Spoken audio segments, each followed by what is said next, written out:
about 1:45 you want to go? About 1:45, yeah. Better rush then. So hopefully there's not too much on there. The media policy is the biggest one, I think. Whether we Yeah, that's only really to bring in the other bits. so that shouldn't be too long. No. Okay. So we're recording? Yep. So really start. So welcome everybody to our January meeting of the Venues and Communications meeting. Today, Wednesday, 11th of January. First item on the agenda is 56822, declarations of any disclosable peculiar interests. No thanks. None, thank you. 56922, apologies for absence, Karen. Apologies received from councillors Brain, Brindle, Crawford, Hollis, Jeremy, Hull. Thank you. 57022, the minutes of the meeting held on the 9th of November, which were received by full council on 29th of November. Are those present happy for me to sign those as a true record? Agreed. Agreed, thank you. So 57122, financial report update, David. Okay, so I think the financial report has been circulated. Oh,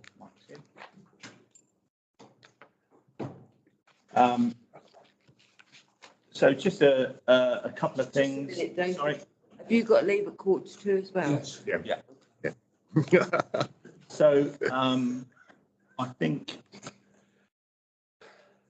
the financial report's been circulated. So as Alan usually does, he's provided some comments against the information that he's presented. So if there's anything that you want to ask, feel free. But I'd just like to pick up on a couple of things. The first one being the bar income. So he's talked about sales are significantly higher than budgeted, which is great. We are performing fairly well. The slide on the screen shows that that this is the first year really coming back into the scheme of things after COVID. The second blue line underneath is the current trend. The yellow line is pre-COVID 2019-20. So you can see from the screen that we started pre-COVID the year a lot better than we have done this year. But that was, as I've already reported previously, we had a few cancellations in the first quarter of the month. But again, we hit those months reasonably to target. And then we've progressively through the second quarter increased that to our biggest monthly return, which was June than we've ever had. In terms of pre-COVID, we usually have a summer slump. We held our own, to be honest, this year because we've introduced other summer activities. And hopefully that will be a continuing trend with weddings and things that we're introducing into our programme of activities. You can see the only time that we've dipped has been around the November mark. But again, it's the start of where we do a lot of dance shows, and some of them don't have bar events. But then we recovered a little bit towards the end of December with our Christmas parties.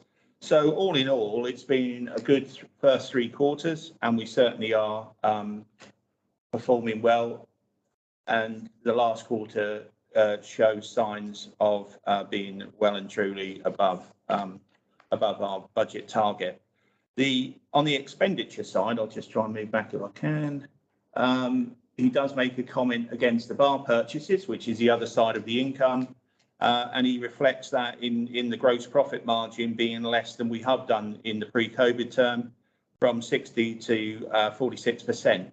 That is because it's a volatile market at the moment, and prices of drinks and beverages differ wildly. What we have to do, as he's put into, is that we need to monitor that more carefully. We need to adjust those prices if we feel we can. Although I think, if we was to have 46% as a margin, we'd still be happy with that, I would be happy with that. But again, we will keep monitoring that. On the other aspects, we have again continued to improve in the tea room.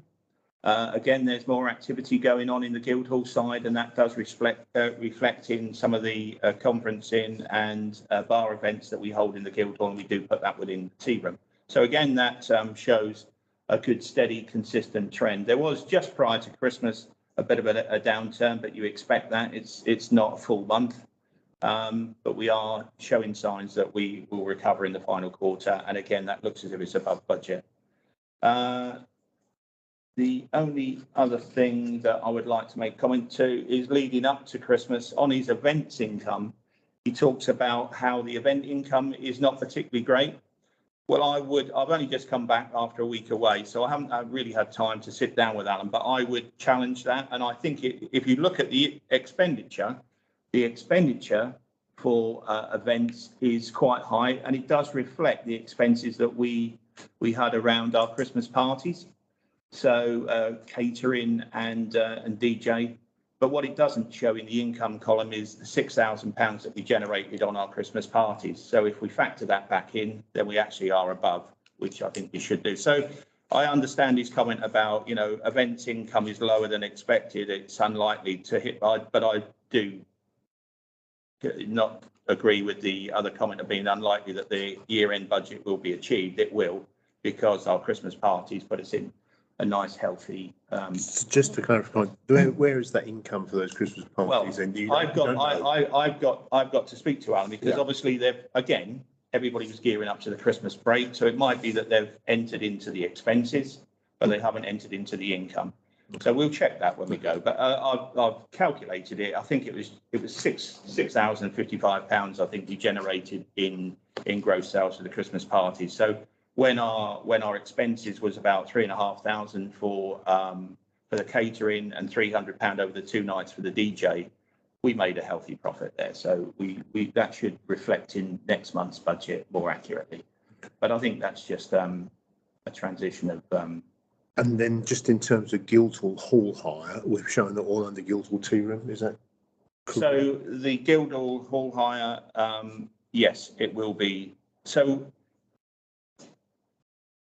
the Carnegie complex is the Carnegie, but the Guildhall tea room, we will show higher in the Guildhall, especially if it has supplementary bar in the tea room. So we reflect that in their income. I'm just wondering if we can probably just clarify by that rewording it or something on there. So when we go into our new budget, Yep. We will break that down into a lot more. So the complex will be broken down into Carnegie hire, Guildhall hire, marketplace, etc. So they might have an overall type, because we don't want hundreds of nominal codes again, but we can divide down those nominal codes into more accurate information for everyone. It's not too much of an ask in terms of the income. It's more difficult in the expenditure, but we're going to do that as well, because I think when you look at catering purchases are for the whole complex. So I think what councillors would want to see is which is supporting Guildhall tea room, if you like, and which is supporting some of the conferencing that we're starting to pick up for the Carnegie. So again, going forward, it will be a bit more accurate, but it's sort of almost bulked into one lot for convenience, I'm afraid. Okay, thank you. Any questions, or just happy to note? Happy to know. One thing I'd just like to mention is over the Christmas break, we did have a very, very busy time. We did have one of our team on sick leave, so we had a bit of illness hit the camp. And then we just prior to our busiest final week, we had a resignation from one of the team. So I would like to just put on record that the team, as usual, did rally round, and we managed to get through everything, and we did deliver all the events. Hopefully, no sort of disruption to the clients and the customers. So I think we did quite well there.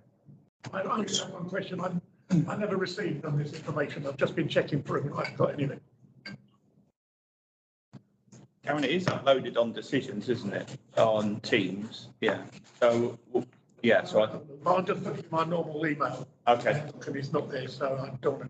It's with the email that was sent out to remind you of the meetings. There was at the bottom. At the bottom. I've been doing searching for them, but it's okay. Don't worry. I can. Would you like those sent after the meeting, just for a matter of record? If you could, Yeah. to the Outlook address, not. Yeah. I think committee should note the hard work that the staff put in, seeing as they was 2 down. Yes. Yeah. and to thank all the staff for it. Yeah. You noted in there. We can just note that in the minutes, Karen. Sorry. We want to note in the minutes that what Brenda said about the staff rallying round short of bodies. Thank you. Thank you, Mike. Just a quick, just to add to the area being covered, I think it will be helpful to sort of break down subsets already recorded, and that will help. I'm thinking particularly of the market itself, the market square. If you're a council, you probably get the odd comment as to, don't know why you closed it to cars because there's never anything going on. You know, it must be a target to get a bit more in the coming time than there has been in the first effort. Whilst I was away, Mike, I did see those Facebook comments, and unfortunately, it comes at a time of year where you're not going to see a lot because of the weather. But Heritage and Town Events Committee, which controls more of the events, they will appreciate that we have already put together quite a comprehensive schedule of activities and events from about March through to the Christmas lights. So if people can just bear with us over this bad weather period, you will see a lot more activity on there. But we are making contact with other organisations. I think you'll see in the next couple of weeks, we've got the health bus on the market on the 17th of January. Yeah, 17th of January, which is the market day, to provide all the services and information that they do. We've got a recruitment agency that wants to bring their recruitment bus onto the market to advertise some of the jobs and things. So you will see those kind of things which we always thought of. The good thing is, again, we postponed the production of our planters because it just got out of sync with the seasons. Graham has shown me the improvements of the planters. He's got them all ready to go. So again, I've told him to keep them under cover until March, and then we'll have a designated area for our outside with some lovely planters there. So I think, you know, hopefully in the next few months, people will see an improvement. We've got the go-ahead through some MTI money to put some more additional improvements to the market square. So instead of those blooming bollards, which I curse every time when I have to lift them, and so does everybody else, there will be some more ornate gates that are going in there that are going to be funded by MTI. So if you can imagine Angel Hill on Bury, they've got the nice big ornate gates that sort of block off the markets when they're on. We will have a similar type of effect there. We've got another planter that will finish off that Guildhall Street run. And then we've got some more further street lighting or some planter lighting to go in to improve it with some festings and things. So there will be some improvements, and that's got to be done by the end of March. So hopefully that will be in place for the spring and summer season. If we move on to marketing report, Hazel. I'm aware we're a bit strapped for time today, so I have sent it out, and we'll go over a few quick bits, but if obviously there's any questions, do shout. So most of our marketing this month's been, and the past month's been focused on the Christmas light switch on weekend and our in-house events for next year. As usual, the Rotunda poster sites are all full, very much so. We've got lots of community events advertised in there as well, and we've got posters waiting to come in, which is good. We're still working alongside our community groups to distribute all our posters and leaflets across Thetford. We help them out with their posters, they distribute in return, which is good because they get them across quite a few places in East Anglia as well. And there are posters available in the Town Council offices, the Guildhall Tea Room. They're on the bar for events, they're going on community boards around the town centre, and we are trying to make that a bigger thing, but it's just a work in progress with that one. I have made contact with Breckland about advertising in your Breckland magazine, as was questioned last month. They put our Christmas light switch on in there, but going forward, they will only place adverts for events that we are working in collaboration with them with. So it's not an ongoing thing that we can use, but it is, if we do any work with them, we can get that in there as well. But we did place an advert in the Bury and West Suffolk magazine with details of our switch on weekend and posters as well for that. That is distributed to 48,000, or has a readership of 48,000 people across Suffolk and the surrounding areas. It goes into hotels, it goes into supermarkets, and so it's widely advertised as well. And that may be something we can look at going forward because it was quite a good print. We're continuing with our social media platforms, Facebook, Instagram and Twitter.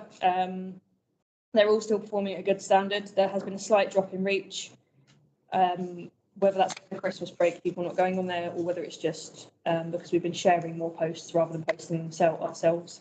It's something we're looking into. Obviously, we've got our graphing for how we're performing. We are slightly down on last month for the Carnegie and Guildhall. It's fractional. It looks like it's more, but in terms of the way it goes up and down across the month, it's still performing at a steady rate, and we are still have a reach of 19,000, which is obviously very good. In terms of the Thetford Town Council one, again, we've got a reach of nearly 11,000. That again will go up and down with posts being put out. There has been a drop slightly. Our events tend to go on the Thetford Town Events one now, because we're trying to split that up a bit to make one more informational and one more events, just to try not to saturate it completely, and so that information is clearer on the Town Council page. In terms of the newsletter, that's gone out again, received a good reception and is slowly building its following. As you can see on your chart, it's been delivered to 467 email addresses. Now, these are email addresses from anyone that's signed up to it from all time. So we are going through and just removing any that have are not delivered and things like that. So that will be a process we have to do as it goes on. But it's getting a good percentage of people opening it. I think it's about 25% are clicking through to our websites or events, which is positive. And then you've got our feedback that comes from Ticket Source.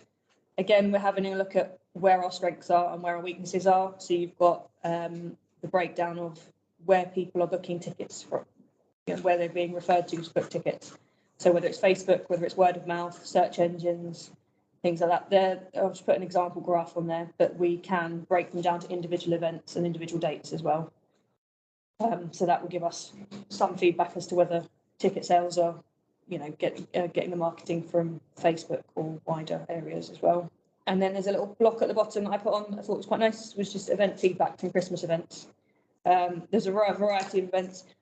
So far, everything we have received has been positive. We've had a really, really good reception from the light switch on, from the Christmas markets, and also from the performances that were in the Guildhall and the Carnegie across that weekend. So it was very good. Questions? I really enjoyed the Christmas light switch on. I stood about at 4 o'clock onwards down the thing, and considering the weather and wet it was, the children with their lamps and all the bits and pieces, it was really well done. Yeah, the team behind that did a very good job. From last night, I would hate to see that stop. Noted, Chris, thank you. I've got just a couple of things. One is the newsletter, I think, as you say, is well received. It's a quality product now.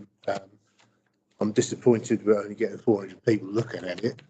How do we broaden that and get people? Because you do a lot of work together. I do. So it's also shared on, that is just the email recipients. So it's also put onto Facebook. It's also put onto our website. So I'm aware that we won't get the data back from how many people are reading that, because that's purely from our email chain. I'm trying to see if there's another way, the program that I use to make the newsletter, whether there's a way to see if people click through on that. It's a bit of a learning process for me at the moment. But so it is being seen by more people via Facebook and the website, I would hope. And obviously people that aren't on social media automatically go to our website for information. So I'm hoping that they catch it there. Okay. And the other thing is my whole favourite about where we are with the dispensers, about going to the. Yeah, I know that was a very direct look at me from me, and so I will get those ordered. I am the go-to person for ordering, apparently. So I'm inundated with toilet roll orders and things like that. So it will be done. Okay. Yeah. All right. Thank you very much, Hazel. Then we'll move on to 57322 media policy.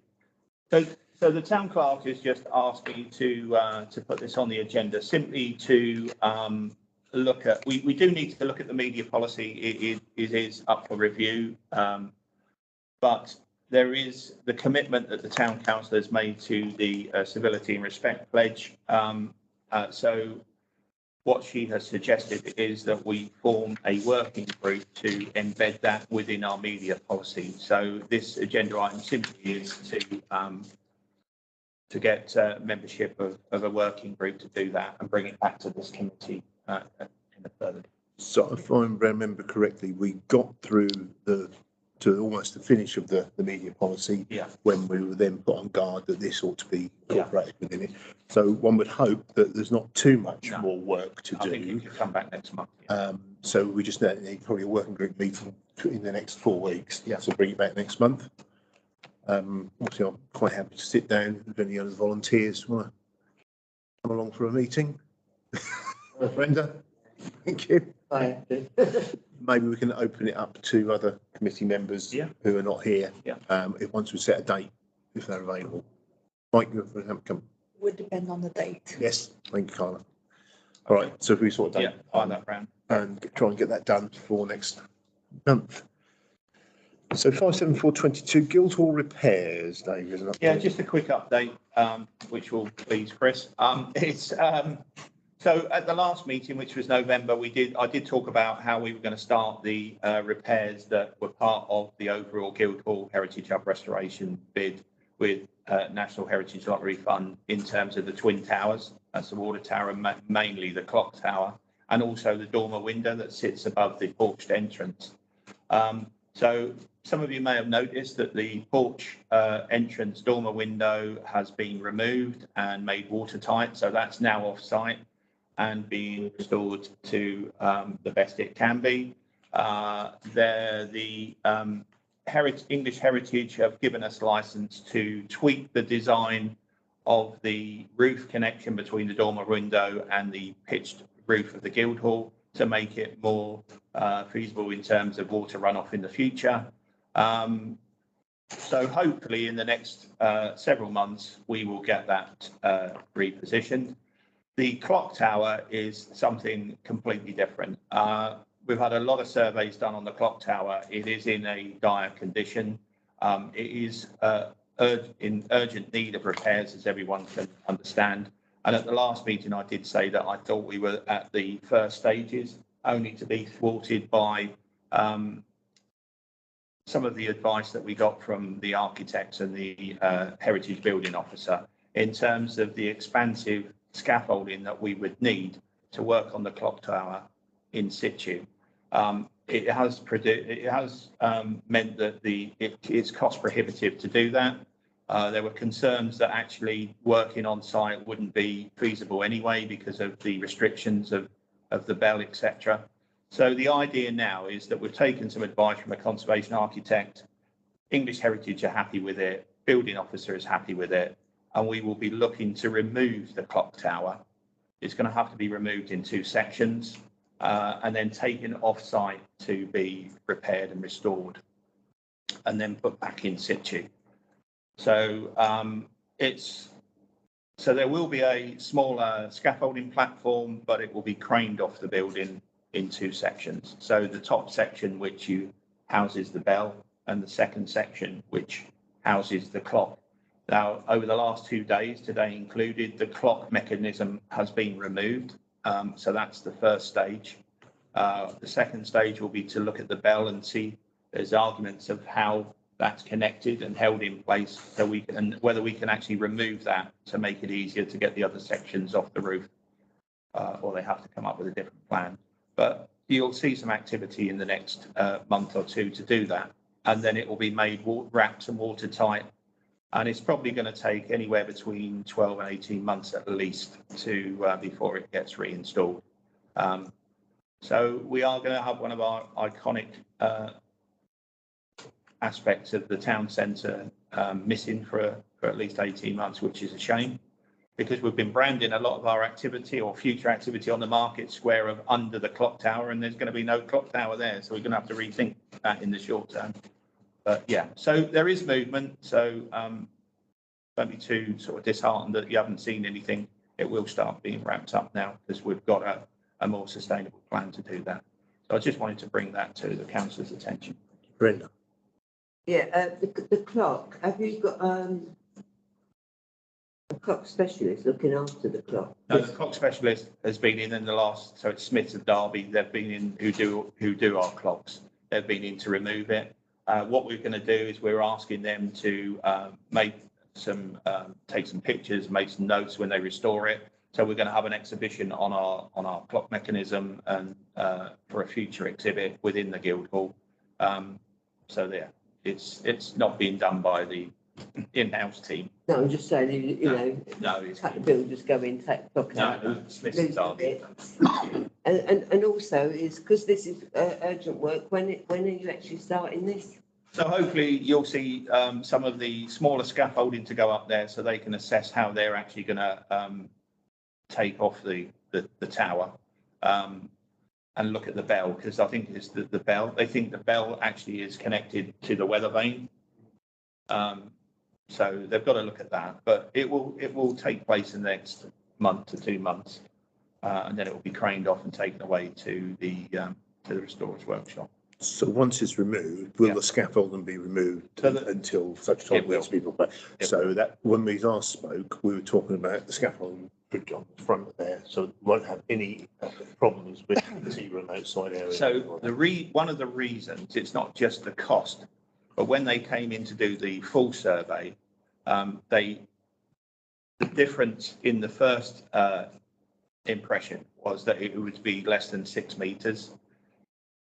To be honest, it would have, the rear of the Guildhall would have been across in the cut in between the Guildhall and Carnegie, which means servicing for the stage, for events, catering, all that kind of stuff would have been seriously impeded. The cost was £80,000 for scaffolding alone because it was absolutely massive. So the option to crane it off, and personally, as the conservation architect said, to work in situ is going to be very difficult because there's a lot of intricate restoration got to be done to some of it to save it, and also, you know, complete repair, complete rebuild of some of it, and it's best done off-site. So I think from a cost perspective, it's better for us.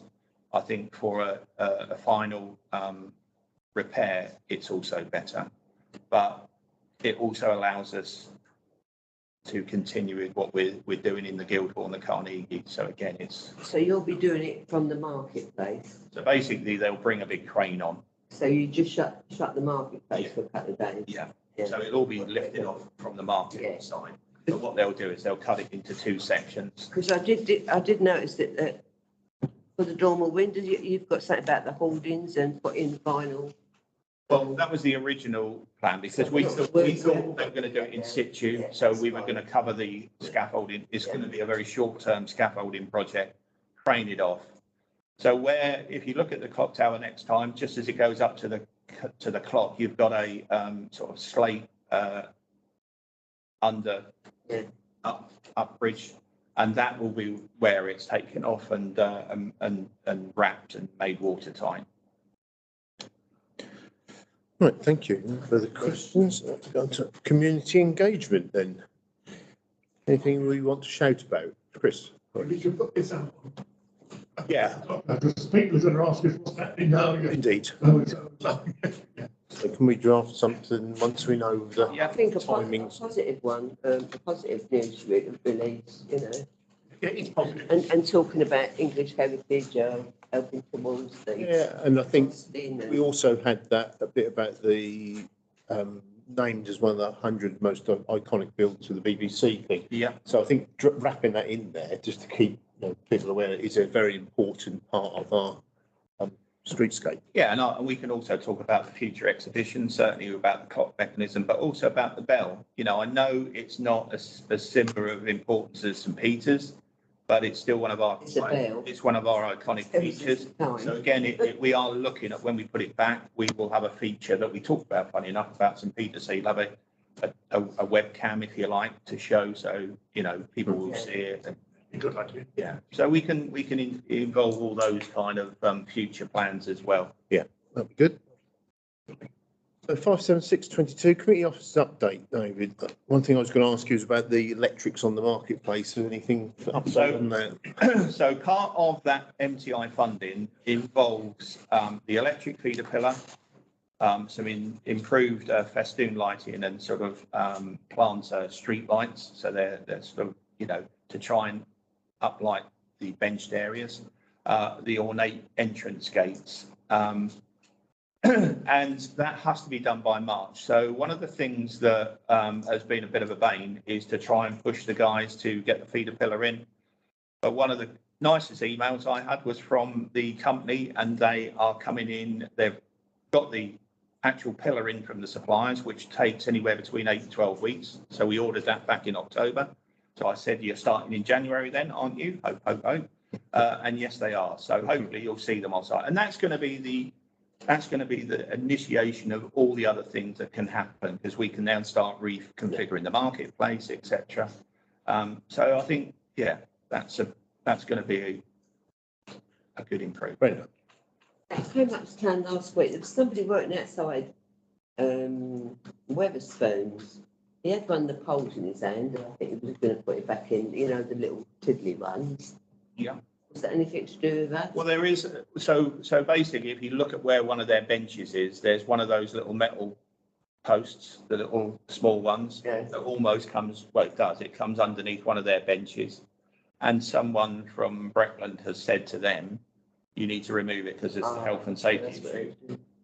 So I've said to them, well, actually, we want to remove all of those small posts in the end. So at your expense, remove it.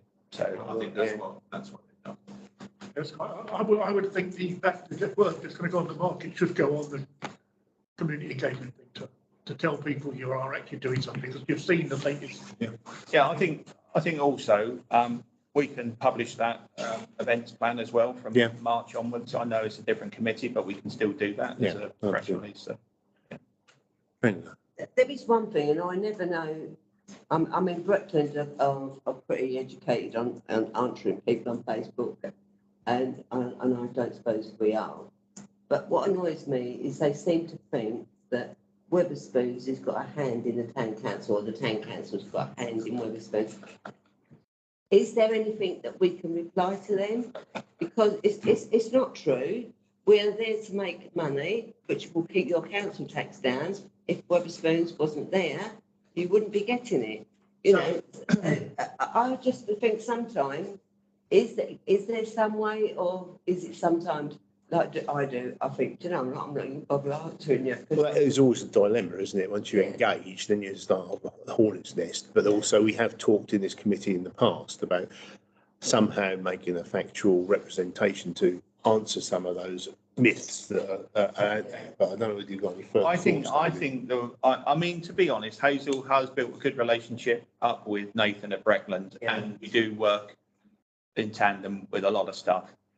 Stuart's right. You can like the touch paper, really, and you'll be on there forevermore. And Nathan has given Hazel a really good steer that it's a three-pronged thing. You explain yourself, you reiterate it, and then you say, well, we've got different opinions, and then you kill it. And maybe sometimes we should do that a bit more often. In terms of this, I think we start by saying all the good stuff that we're going to be doing on the market, so people can see, because the essence of that post was it's an empty space. We just keep going up and seeing an empty space. And now we're seeing empty shambles units and things. Well, pudding are going in there from the 1st of February. So one of them will be filled. There is some interest as far as our agents are concerned with the others. One of the things that we've also talked about internally is if we're going to do lots more events, then maybe as a town council, we should be looking at short-term lets, or even using it ourselves for additional people. So like Christmas light switch on, someone approached us, and it was a bit too late in the day, but you have some traders that literally has Christmas trade, really. Yeah. I mean, I think Stuart, you've spoken about it, haven't you? Yeah, so you could have like an 8-week lead up, and then, so it's to try and make it not just generating income, but make it look a bit more lively, because 4 empty shops and an empty space doesn't look great. I appreciate that. In terms of the Weatherspoons thing, if you look at the area that we've allocated Weatherspoons, and they do pay, but they have paid the council, not any individual councillor, but they have paid the council for the right to do that. 3/4 of that space they could still use if that was reintroduced as a car park, because it's on a paved area, not actually on the area that was taken up by cars. So that's the ironic thing about that argument.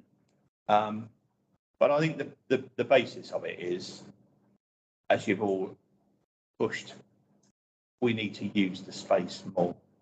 And I think that will then drift away. I think people are frustrated the fact that it's an empty space.